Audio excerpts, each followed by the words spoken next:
महिला और बाल विकास मंत्री ने कहा कि सुपोषण को बढ़ावा देने के लिए आंगनबाड़ी केंद्रों को बेहतर बुनियादी ढांचे के जरिए सक्षम बनाया जाएगा।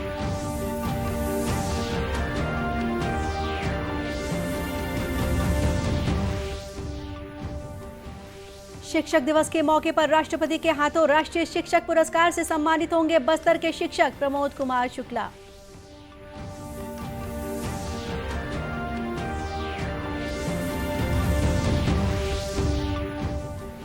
आजादी के अमृत महोत्सव के तहत चांपा में किया गया फिट इंडिया फ्रीडम रन का आयोजन।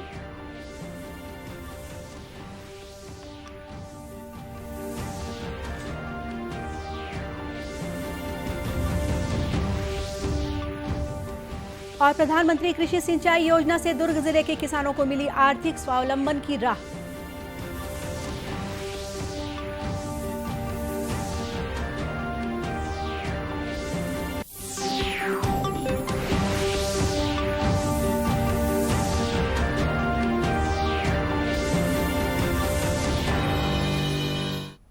नमस्कार, आप देख रहे हैं दूरदर्शन समाचार। मैं हूं गोपा सान्याल। अब समाचार विस्तार से।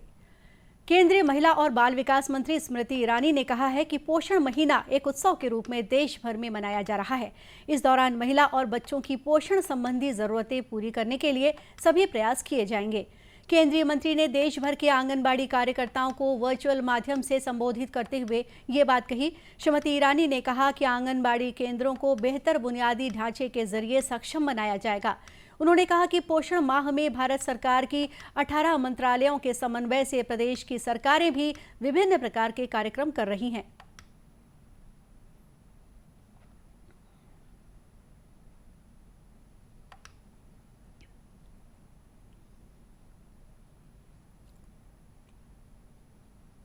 पोषण माह में भारत सरकार की 18 मंत्रालयों के समन्वय से प्रदेश की सरकारें भी विभिन्न प्रकार के कार्यक्रम कर रहे हैं। मेरा आपसे आग्रह है कि पोषण महीना एक उत्सव के रूप में देश भर में मनाया जा रहा है और पोषण माह का एक अलग पोर्टल भी उपलब्ध है जिसमें आप आपके आंगनबाड़ी में क्या गतिविधि कर पाई हैं, क्या फोटोग्राफ्स आप उपलब्ध कर पाई हैं अपने लिए, उन सबको साझा कर सकती हैं। केंद्रीय मंत्री ने यह भी बताया कि कोरोना संकट के दौर में कुपोषण से मुक्ति के लिए लगातार प्रयास किए गए हैं और बच्चों को उनके घरों तक सुपोषित खाद्य सामग्री पहुंचाने की व्यवस्था की गई थी। देश में राष्ट्रव्यापी टीकाकरण के तहत 67 करोड़ 72 लाख से अधिक कोविड टीके लगाए जा चुके हैं।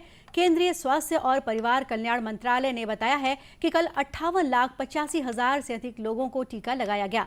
मंत्रालय ने बताया है कि कल 36,000 से अधिक मरीज स्वस्थ हुए। स्वस्थ होने की दर 97.43% है। अब तक 3 करोड़ 21 लाख से अधिक रोगी स्वस्थ हुए हैं। कल 42,000 से अधिक कोविड के नए मरीजों की पुष्टि हुई। वर्तमान में 4 लाख से अधिक संक्रमित रोगियों का इलाज चल रहा है। अब तक 53 करोड़ 82 लाख से अधिक कोविड नमूनों की जांच की जा चुकी है। कल 17 लाख से अधिक नमूनों की जांच की गई। इधर छत्तीसगढ़ में भी कोरोना मरीजों के तेजी से स्वस्थ होने और हर दिन कम मरीज मिलने की वजह से सक्रिय मामलों में लगातार गिरावट आ रही है। इस समय राज्य में सक्रिय मामलों की संख्या करीब 380 है। कल प्रदेश में 37 नए मरीजों की पहचान हुई। वहीं कोरोना संक्रमण से एक व्यक्ति की मृत्यु हुई।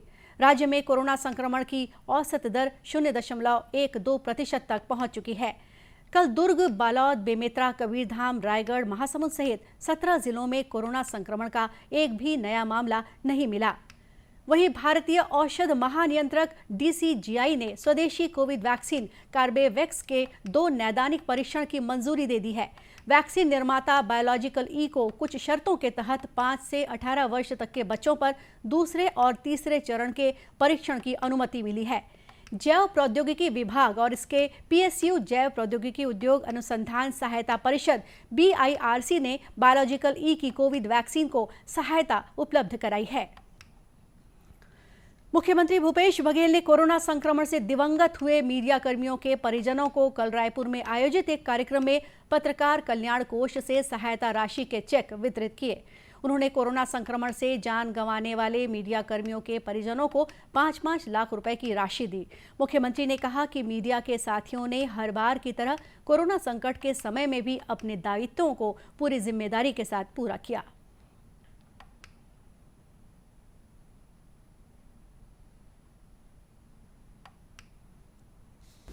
मीडिया के साथियों ने हर बार की तरह कोरोना संकट के समय भी अपने दायित्वों की पूरी जिम्मेदारी के साथ पूरा किया।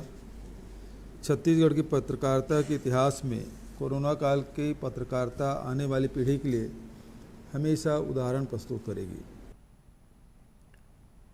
श्री बघेल ने कहा कि अपने वादे के अनुसार राज्य सरकार पत्रकार सुरक्षा कानून के बनाने की दिशा में भी लगातार आगे बढ़ रही है। जल्द ही यह कानून तैयार होकर विधानसभा में प्रस्तुत हो जाएगा। उन्होंने कोरोना काल में छत्तीसगढ़ के पत्रकारों द्वारा की गई उत्कृष्ट सेवाओं के लिए उनकी सराहना की। कल शिक्षक दिवस है। इस अवसर पर छत्तीसगढ़ सहित देश भर में शिक्षकों को बच्चों के भविष्य निर्माण में योगदान के लिए सम्मानित किया जाएगा।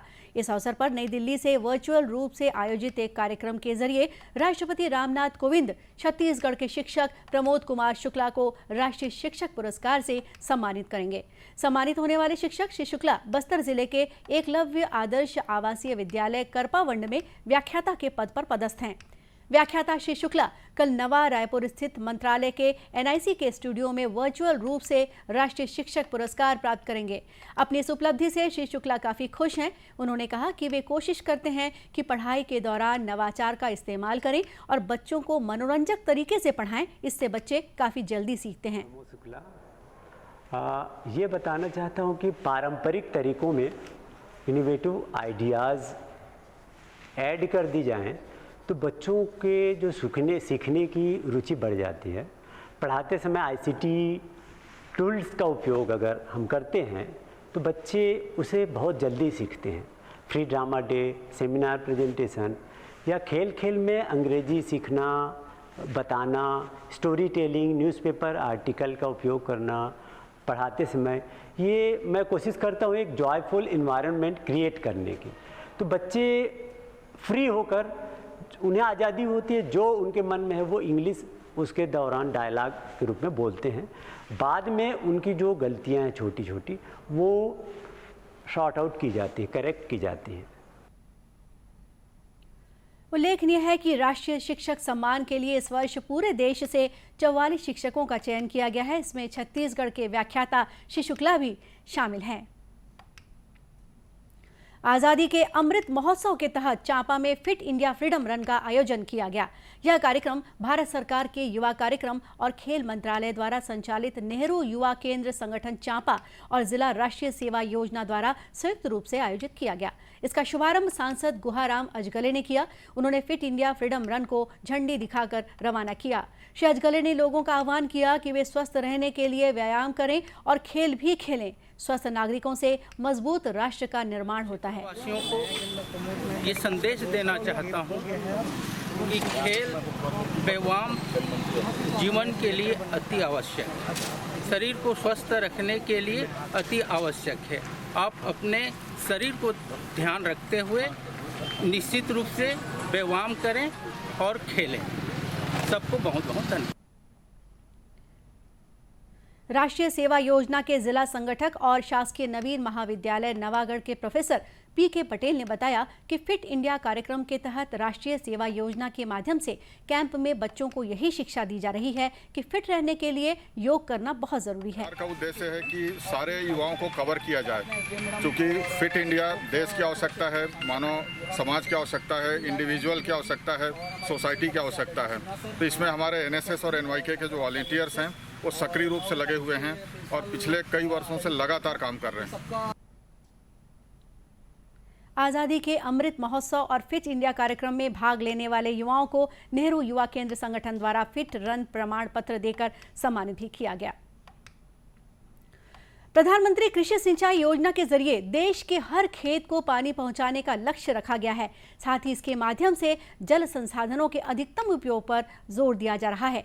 दुर्ग जिले में किसान इस योजना की मदद से आर्थिक रूप से स्वावलंबन की ओर बढ़ रहे हैं।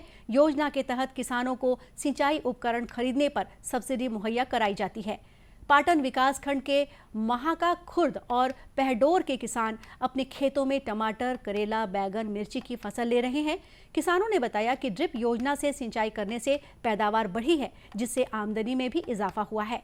इन किसानों ने योजना के लिए केंद्र सरकार के प्रति आभार जताया। योजना का लाभ इसलिए उठाया कि मैं पहले जैसे नॉर्मल खेती करता था, नॉर्मल पानी नाली से देने वाले ही सब, उसमें पानी बहुत ज़्यादा लगता था, जिससे मेरे पानी की कमी होती थी। गर्मी के समय में बहुत परेशानियों का सामना करना पड़ता था। लेकिन ये सिंचाई योजना ड्रिप के कारण मुझे बहुत फ़ायदा हुआ और ये इससे मेरा उत्पादन भी बहुत हुआ, जिससे मेरा इनकम भी बढ़ गया है। सरकार की तरफ से सब्सिडी मिल रही है किसानों को, छोटे किसानों को 70% तक मिलती है, बड़े किसानों को 50% तक मिलती है और प्रोत्साहन भी करते हैं कृषि विभाग वाले, तो इसलिए उनको उनके माध्यम से पता चला तो हमने योजना का लाभ उठाया। बीज निगम दुर्ग के प्रबंधक GS कार्ले ने केंद्र सरकार की इस योजना के बारे में जानकारी दी। प्रधानमंत्री कृषि सिंचाई योजना केंद्र शासित योजना है। इसमें ड्रिप और स्प्रिंकलर में भी छोटे किसानों को 55% और बड़े किसानों को 45% का अनुदान दिया जा रहा है। इसके पूर्व जो आज जहाँ पर हम फील्ड में खड़े हैं, ये इनको जब लगाया गया है 2 साल पहले, उस समय यहाँ पर जो अनुदान की राशि थी वो 70% शासन के द्वारा दिया जा रहा था। इसका मुख्य उद्देश्य है कि पानी का बचत, कि कम पानी में कैसे हम क्रॉप को अच्छा ले सकें और किसानों को इससे पानी के बचत के साथ साथ उसकी सुविधा भी है। इसमें वीड कम होते हैं, चूँकि मल्चिंग का उपयोग करते हैं ड्रिप के साथ साथ, इससे वीड का अपना कम प्रकोप पड़ता है और पानी की तो बचत होती है और इससे किसानों का अत्यधिक उपज होता है ड्रिप के माध्यम से, क्योंकि जहाँ ज़रूरत है पानी उसी पौधे को मिलता है। तो इस तरह का ये काफ़ी लाभदायक योजना है। योजना के जरिए ड्रिप सिंचाई और स्प्रिंकलर सिंचाई प्रणाली को बढ़ावा दिया जा रहा है। आजादी के लिए भारत का शानदार संघर्ष आधुनिक विश्व के महानतम संघर्षों में से एक है। दूरदर्शन समाचार इतिहास की धारा बदलने वालों की झलक रोजाना आपके लिए लेकर आ रहा है। आज हम बात करेंगे भारतीय राष्ट्रवादी और ब्रिटिश आर्थिक नीति के आलोचक दादा भाई नौरोजी ने भारत के स्वतंत्रता संग्राम में किस तरह अपना योगदान दिया। आज की कड़ी में हम बात करेंगे जाने माने राष्ट्रवादी और ब्रिटिश आर्थिक नीतियों के आलोचक दादा भाई नौरोजी की। भारतीय राजनीति के इस पुरोधा को प्यार से grand old man of India और अनऑफिशियल एम्बेसडर ऑफ इंडिया भी कहा जाता था। इनका जन्म 4 सितंबर 1825 को तत्कालीन बंबई में हुआ था। उनकी लोकप्रियता ही थी कि वे 2 बार हाउस ऑफ कॉमन्स के लिए चुने गए। दादा भाई ब्रिटिश संसद के पहले एशियाई सदस्य चुने गए थे। उन्हें भारत में ब्रिटिश शासन के आर्थिक दुष्परिणामों पर अपने विचार स्पष्ट रूप से रखने के लिए जाना जाता है। अपने कार्यकाल के दौरान दादा भाई ने भारत की हालत सुधारने को लेकर जबरदस्त प्रयास किए। ब्रिटिश आर्थिक नीतियों के चलते भारत को हो रहे नुकसान पर उन्होंने गंभीर शोध किया था। इसके बाद वे ब्रिटिश शासन के कटु आलोचक हो गए।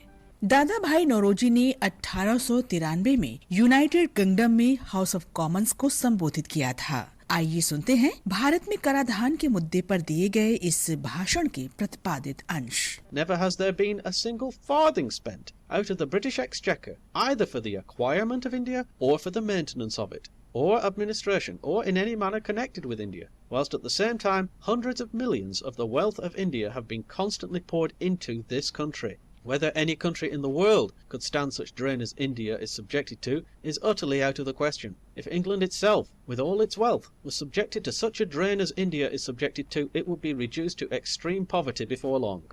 दादा भाई नौरोजी की हस्ती का अंदाजा इसी बात से लगाया जा सकता है कि उन्हें 1895 में भारतीय व्यय के लिए गठित शाही आयोग का सदस्य बनाया गया था। उन्होंने 1886, 1893 और 1906 के भारतीय राष्ट्रीय कांग्रेस के सालाना अधिवेशन की अध्यक्षता भी की थी।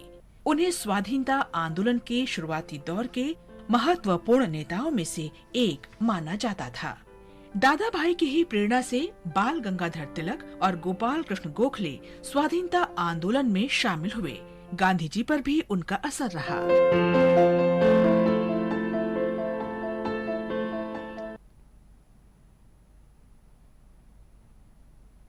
अंत में मुख्य समाचार एक बार फिर। केंद्रीय महिला और बाल विकास मंत्री ने कहा कि सुपोषण को बढ़ावा देने के लिए आंगनबाड़ी केंद्रों को बेहतर बुनियादी ढांचे के जरिए सक्षम बनाया जाएगा।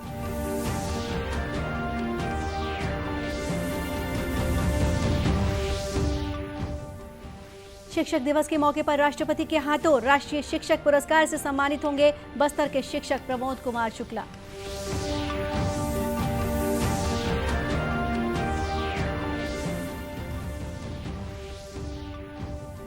आजादी के अमृत महोत्सव के तहत चांपा में किया गया फिट इंडिया फ्रीडम रन का आयोजन।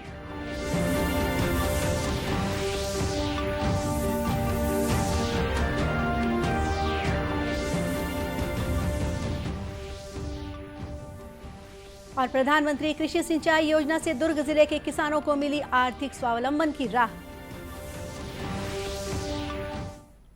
और इसी के साथ ये समाचार बुलेटिन ही समाप्त हुआ। नमस्कार।